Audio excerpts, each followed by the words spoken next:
ginagawa ngayong Hyundai Tucson. At ayan, ang problema nito is overheating. At in-inspection ko, ayan, gumagana naman yung pan. At napansin ko tumutulo yung kanyang tubig dito sa bandang baba. Ayan kung yung makikita. Then binuksan ko yung bumper.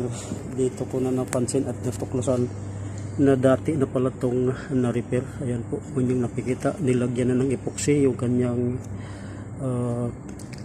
liig nitong bypasses papunta sa reservoir tank. Ayan yung reservoir tank. So ayan yung makikita ay biak to. Ayan o. Recommenda na to. Papalitan na ng bago or bahala na yung customer dito kung ipa-repair niya. Baka kaya namang palitan lang itong buong cover na to.